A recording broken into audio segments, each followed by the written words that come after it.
So you think we might have put a few people out of business today? That's all for naught. But you've been doing that every day for almost 40 years, Sam. Why, despite the unglamorous reality of corporate finance, are films centred around business life so rewatchable? From The Big Short to Billions, Margin Call to Succession, and from Industry to The Wolf of Wall Street, we just can't seem to get enough of this stuff. So why is this?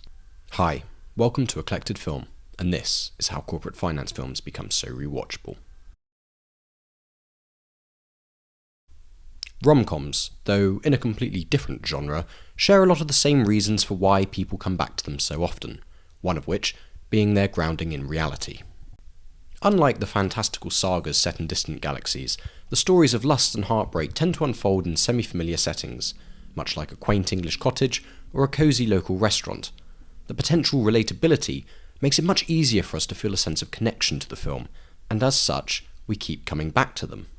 So, whilst many viewers won't have seen what a bustling New York trading floor looks like, their potential familiarity with corporate office life can very easily be projected, and all of a sudden, less mental gymnastics need to be performed in comparison to perhaps, say, a Star Wars movie, where it might be harder for us to imagine ourselves as a rebel leader heading up a recon on a mystical planet in a galaxy far, far away. Whether it's the thrill of falling in love in a charming Surrey bar, or the adrenaline of executing a multi-million-dollar trade, both scenarios, despite their apparent differences, exist within the same realm, that is, a realm of possibility. They are experiences that have both occurred and will continue to occur, albeit in varying contexts.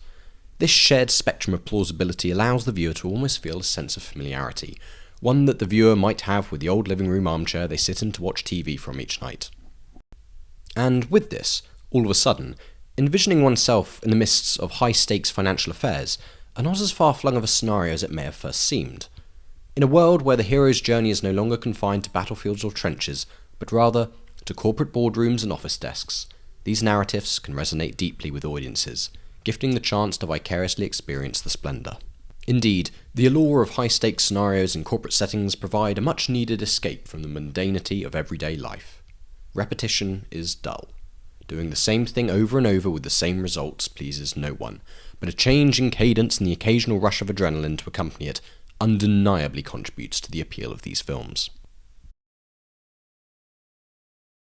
Despite their apparent triviality in the grand scheme of things for this mortal world, these high-stakes scenarios depicted in corporate finance films are undeniably significant by modern standards. Whether it's witnessing the sale of mortgage-backed securities in Margin Call, or the final boardroom vote in Succession that determines the fate of a corporate empire, or Ben selling $80 million of credit default swaps in a sheepy British pub, these moments are riveting upon every rewatch. Though labelling these as high-stakes scenarios is rather ironic. Our typical association with the term involves adrenaline-pumping bank robberies or climactic fight scenes in the action thriller genre, of which corporate finance scenes share virtually no similarity. But that's maybe why we like them. They are pseudo-adrenaline pumping. We feel the blood pressure rise, but at the same time, because they aren't life or death scenarios, they aren't anywhere near as stressful. And because they aren't as stressful as, say, Saving Private Ryan's final scene, we find it much easier to put them on the TV more regularly and re-watch them. With the direction that the world and society have taken, these climactic corporate scenes are what peak non-physical performance looks like now. Aristotle once said, "We are what we repeatedly do," and many an individual in this era craves to repeatedly live out these scenarios, in part because of the allure that lies in their reflection of the contemporary landscape, but also because of the prowess that accompanies them. Oh, and how could I forget? The money and the power that comes with them is probably pretty appealing too. Part of the allure of money and power stems from the consequences of thriving in high-stakes scenarios, the cash and prowess that accompany successful trades and deals. Those with the most have such because they are either in theory the best or the most experienced.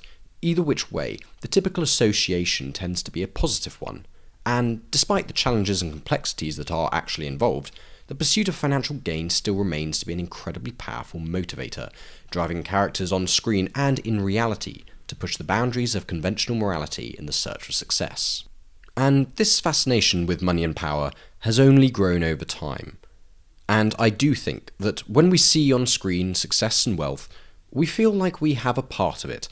As ridiculous as that sounds, I do think it is in part true, at least a little. Following the release of the 1987 film Wall Street, there was a noticeable trend among those in the banking sector to flaunt flashy Rolexes beneath their two-tone dress shirt cuffs, fueled by the perception that wealth came easily. And while the reality of achieving such prosperity has become more elusive over time, the allure of financial success remains ingrained in our perception of corporate finance, and in most people's life's aspiration. This enduring fascination is evident in movements like Occupy Wall Street and the growing support for the working class that has forever been at the forefront of more progressive movements. Despite the inherent dangers and lack of fulfillment that accompany the relentless pursuit of wealth, the increasing cost of living, particularly in the UK, where £500,000 barely buys you a studio flat in Croydon, has led to widespread desire for financial stability in one's life, and so seeing it on screen does, in a sense, feed into our desire to rewatch these films.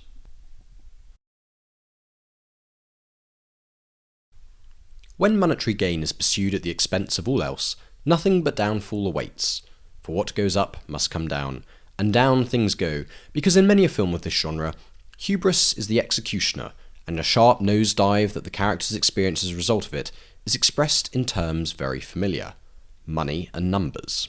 Quantifying the hurt of a movie protagonist losing a fellow character is subjective. For some, this on-screen loss is felt immensely. It may resonate or reflect personal experience and touch a soft spot in your heart. But for others, yet to feel such an experience, the point can often be mute. However, having a loss, expressed in numbers with lots of zeros on the end, adds a sense of objectivity. We can all agree that 1 billion is a big bloody number, but what we can't all agree on is the emotion we should feel when witnessing trauma. The monetary downfall of characters in corporate finance films is in no way comparable to the raw emotion felt in relation to actual human loss. But what the downfall is objective, and this is in no doubt a large component to the rewatchability of these films. Rewatching certain emotive films like The Green Mile or Up can have a lessened impact on us when we have seen them several times prior. We begin to, in a way, alter our perception of the sadness, or merely just become familiar with it in its initial impact so that it is lessened.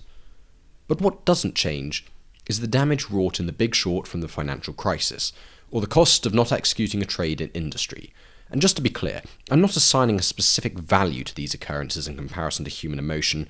Rather, I'm saying our perception of these events don't change because they are grounded in objectivity and quantifiability. And this has an effect such that when we re-watch these films, they still feel new, as the feelings experienced don't diminish in the same way they might for The Notebook, for example. Now, make no mistake, a lot of the characters touched on in these films are quite unlikable to say the least. But as awful as they are, there is something semi-appealing about them. And as aghast as some of you may be to hear this, it can't be that big of a shock. We see it all the time in romantic settings where one loves another who may not be quite so worthy of their love. It is perhaps the appeal to the unappealing, but whatever it may be, we are appealed by it nonetheless. Because at some point in time or another, we've always dreamt of having that flashy car or that grand house, flying private or eating in the fanciest of restaurants, and it just so happens that there is a high degree of correlation between that lifestyle and the corporate elite, despite how unlikable some of them might be.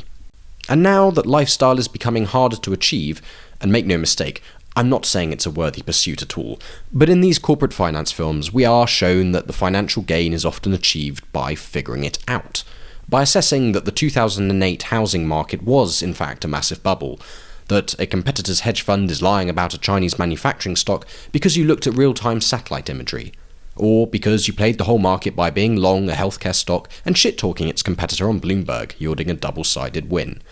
It's the idea that these moments of profit-making arose because someone dared to leave the herd behind, or broke convention and challenged the consensus view. There is just something so inherently appealing about that prospect, no matter the field it's in. And I get the impression that most people watching these films think they can be the one to crack the code. Hell, rewatching them makes you feel like you kind of are cracking the code, because you're right there with them while they do it, while they figure it out. And that might just be it. The most compelling reason for why these films are just so goddamn rewatchable. So there you have it. If you like what you see here, consider subscribing and leaving your thoughts down below. And thank you for watching.